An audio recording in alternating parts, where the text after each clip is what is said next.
Finance minister Nirmala Sitharaman ने अपनी 2022-23 की बजट स्पीच के दौरान इस बात के संकेत दिए थे कि आरबीआई जो है डिजिटल करेंसी जो है लाने पर विचार कर रही है। तो आज की वीडियो में हम इसी मुद्दे के ऊपर बात करने वाले हैं, डिजिटल करेंसी और डिजिटल रुपी के बारे में बात करने वाले हैं। हम पहले देखेंगे कि ये है क्या, डिजिटल करेंसी डिजिटल रुपी ये है क्या, थोड़ा उसको समझने का प्रयास करेंगे। उसके बाद देखेंगे हम कि ये क्रिप्टो से कैसे अलग होगा, क्रिप्टो करेंसी भी एक डिजिटल करेंसी ही है, उससे कैसे ये अलग होगा। और उसके बाद हम देखेंगे कि वर्ल्ड वाइड क्या चल रहा है, world wide different central bank जो हैं वो किस तरीके से इस मैटर के ऊपर काम कर रही हैं। और उसके बाद हम देखेंगे कि आरबीआई अभी किस फेज़ के अंदर है, किस पोजीशन के अंदर है, कितने टाइम लगेगा उनको इस को लाने के अंदर, और क्या क्या कदम उन्होंने लिए हैं इस की तरफ, डिजिटल करेंसी लाने की तरफ। तो फिर चलिए शुरू करते हैं, देर किस बात की।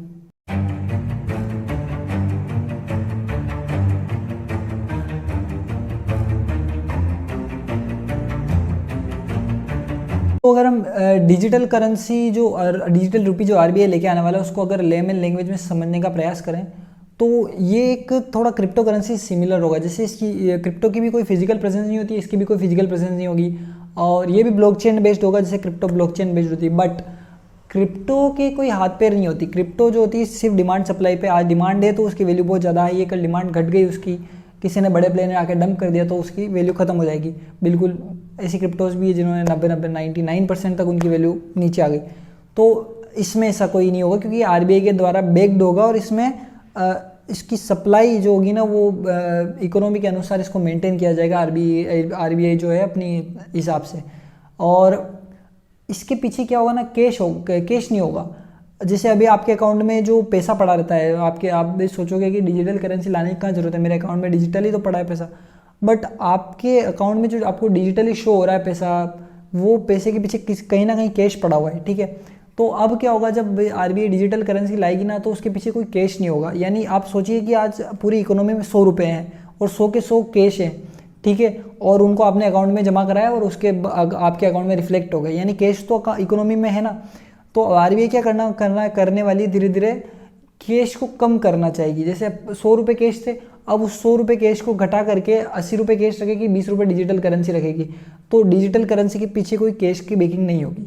और अब मैं आपको एक टर्म बताता हूँ, यानी ये जो सेंट्रल बैंक जो है ना ये लेके आ रही है डिजिटल करेंसी, इनका एक जेनरिक टर्म है। जेनरिक टर्म यानी जितने भी सेंट्रल बैंक जो लेके आने वाले हैं ना, मतलब आप इंडिया का सेंट्रल बैंक भी लाएगा डिजिटल करेंसी, क्योंकि सब मॉडर्नाइजेशन की तरफ जा रहे हैं ना। तो आरबीआई भी डिजिटल करेंसी लाने की बात कर रहा है, और उसके अलावा सारे मेजर जो बहुत मेजर माइनर सब पॉसिबिलिटीज़ का ढूंढ रहे हैं। तो वो जो एक सेंट्रल बैंक द्वारा बेक्ड जो है ना एक करेंसी होगी डिजिटल करेंसी, उसको सीबीडी बोलते हैं। तो उसका फुल फॉर्म होगा सेंट्रल बैंक डिजिटल करेंसी। तो और ये क्या, ये लीगल टेंडर होगी। ये अनलाइक क्रिप्टोस लीगल टेंडर नहीं होती है, ठीक है। क्रिप्टो किसी को एक्सेप्ट करना जो होता है ना वो किसी देश के अंदर वो जरूरी नहीं है कि मैं क्रिप्टो एक्सेप्ट करूं, ठीक है। बट अगर मेरे को रुपया ला के देता है तो ये मैं बाध्य हूँ भारत सरकार के द्वारा कि मैं वो रुपया एक्सेप्ट करूंगा, ठीक है। उसके नोट के ऊपर जैसे लिखा होता है ना कि मैं धारक को इतना रुपया अदा करने का वादा करता हूँ। तो डिजिटल करेंसी भी वैसी होगी कि अगर आप भारत में रह रहे हो तो डिजिटल करेंसी हर किसी को एक्सेप्ट करनी पड़ेगी, और सीबीडीटी जैसे हर देश के अंदर जो वो सीबीडीटी हर किसी को एक्सेप्ट करनी पड़ेगी। अब मैं आपको थोड़ा और डिफरेंस बताऊं क्रिप्टोज में और जो आरबीआई बेक्ड या फिर सेंट्रल बैंक बेक्ड जो सीबीडीटी वगैरह जो आएंगे उनमें डिफरेंस क्या आएगा। तो सबसे पहले तो क्या होता है ना कि क्रिप्टोज डिसेंट्रलाइज्ड होती है, किसी एक के पास कंट्रोल नहीं होता है। और जो ये डिजिटल करेंसी आएगी इसमें जो सेंट्रल बैंक होएगा वो होल एंड सोल होएगा, उसके पास सारा कंट्रोल होएगा इसका, ठीक है। और ये रेगुलेटेड होती नहीं है क्रिप्टोज का कोई रेगुलेशन नहीं होता। जबकि जो ये आएगी सीबीडीटी वो सारी रेगुलेटेड होएगी सेंट्रल बैंक्स के द्वारा। इसके अलावा जो है ना इनकी ट्रांसपेरेंसी के ऊपर अगर बात करें तो जो क्रिप्टो करेंसी होती है वो पब्लिक ब्लॉकचेन पे होती है, और सीबीडीटी जो होती है सेंट्रल बैंक डिजिटल करेंसी वो होती है प्राइवेट ब्लॉकचेन के ऊपर। और उसके अलावा अगर बात करें तो क्रिप्टो करेंसी मनी सप्लाई का पार्ट नहीं बनती, मैंने आपको बताया। और जो ये सीबीडीटी जो होती है ना वो मनी सप्लाई का पार्ट बनेगी। यानी क्रिप्टोज आप कितनी भी इशू कर दो उससे आपका कोई इन्फ्लेशन का मसला नहीं होने वाला।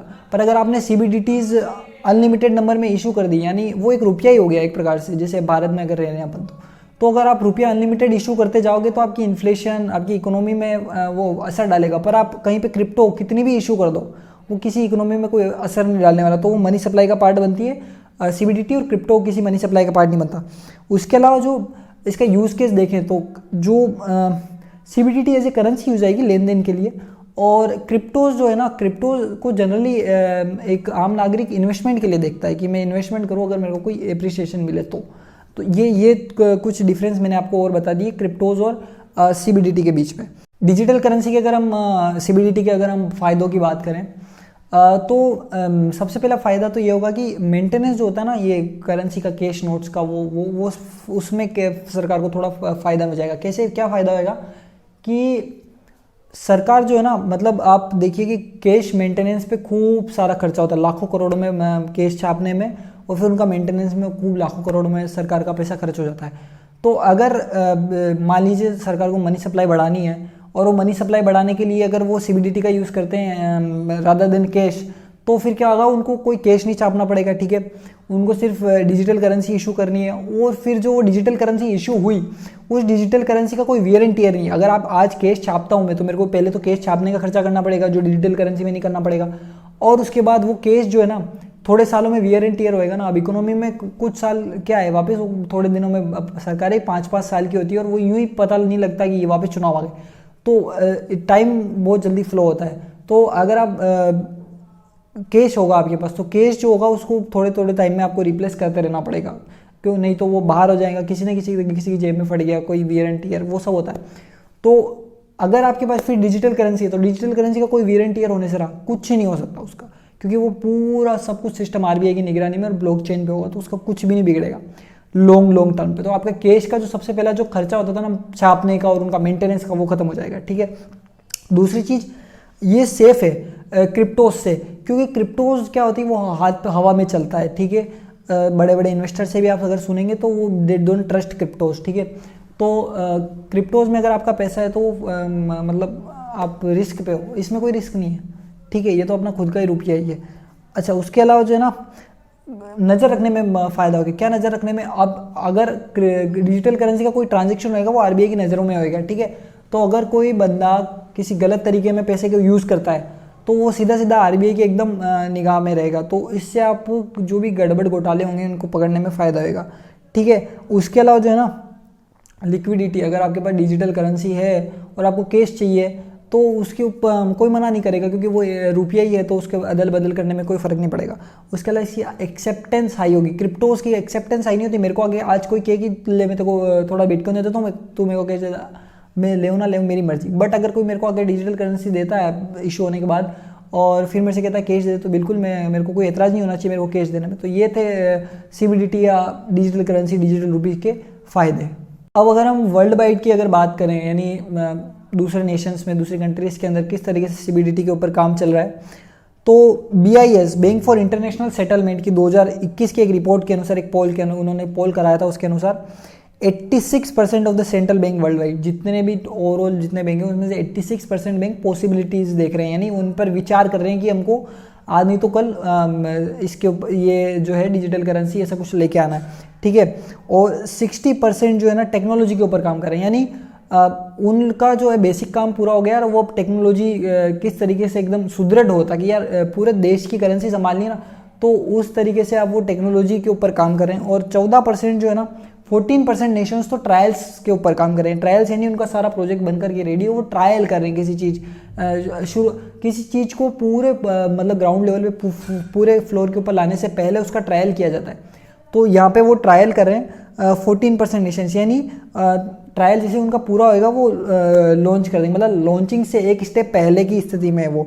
और अगर GDP के अनुसार बात करें, वर्ल्ड की GDP अगर टोटल GDP के, तो 91 कंट्रीज़ जो है ना 91 कंट्रीज़ जिनकी GDP 90% है वर्ल्ड की, ओवरऑल वर्ल्ड की 90% GDP जो है वो सारे नेशंस CBDT पर काम कर रहे हैं और इंडिया भी इन नेशंस में से एक है। अब हम बात करते हैं RBI जो डिजिटल रुपी लाने वाली है वो किस फेज़ के अंदर है, उनकी क्या अपडेट्स है। तो RBI कह रही है कि हम CBDT जो लाने वाले हैं उसको फेज्ड मैनर के अंदर रोल आउट करेंगे। तो सबसे पहले जो है ना हम होलसेल सेगमेंट के लिए CBDT लेके आएंगे और उसके बाद फिर हम रिटेल सेगमेंट के लिए लेके आएंगे। जो गवर्नमेंट ने ना इसका इंट्रो जो है ना फाइनेंस मिनिस्टर सीतारमण ने इसका इंट्रो जो दे दिया था 2022-23 की बजट पेश करते हुए दे दिया था। और RBI एक्ट 1934 में कुछ अमेंडमेंट्स करने थे डिजिटल करेंसी लाने के लिए, जैसे कि ना बैंक नोट की जो डेफिनेशन है उसको चेंज करके उसमें करेंसी इन डिजिटल फॉर्म को भी इंक्लूड करना था।